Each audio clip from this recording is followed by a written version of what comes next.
Hello and welcome to my tutorial on the card reader. This was featured in my last video about securities and how you can lock your doors in certain ways, and I was demanded to do a tutorial for the card reader by one of my friends, and this is the tutorial about it. I came up with two designs. The one has an indicator light that will flash if you have the correct item in, as you can see right there, and the other one is just one block slimmer. So if you have a tight space you have to fit it in, this will work better. And if you just don't if you just don't need an indicator light, it will save you some resources. So let's get started with the tutorial.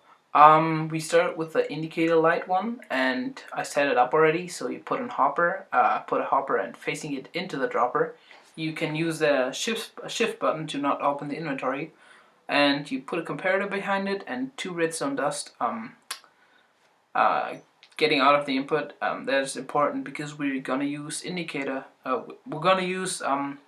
certain redstone lengths to make this work. In a block, a repeater in another block, right there, and on the block is going to be a redstone torch to power the hopper so that the hopper doesn't release the items into the dropper.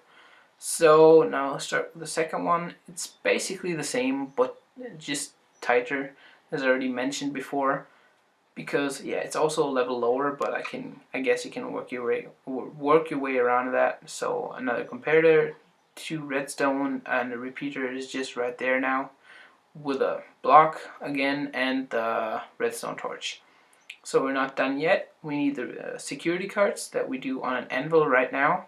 So you're gonna need a little of experience here, and any item you want, you're gonna at least need 23 to make this work, and you gotta give it a custom name so that it's easier to use. It's more of a security feature here, because if you don't give it a custom name, it won't work, and just putting it in now won't work either. You have to set up the hopper now, and this is how we see that we need 23 at least, because in this hopper we're gonna fill every spot that we can, and 18 in the last one, so 17 more, meaning that we have 22 in the hopper right here, and the 23rd will be in the dropper.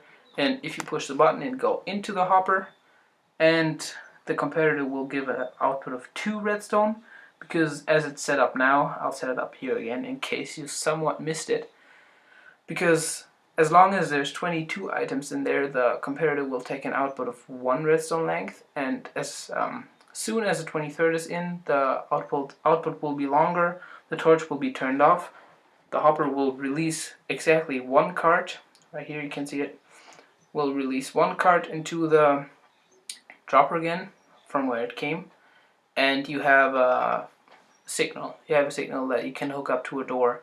If you need it to be open longer, you can use a pulse extender. Drop an anvil here. So yeah, it's pretty hard to see on this design. You can maybe see the repeater flashing, but it's easier on this one because, as already said, there's an indicator light here.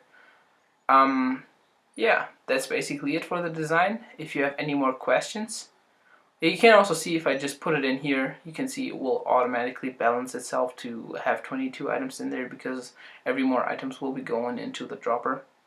But that's it for the tutorial. If you have more questions, just ask me in the comment section, and check out my channel if you're into redstone, and leave a like if you enjoyed.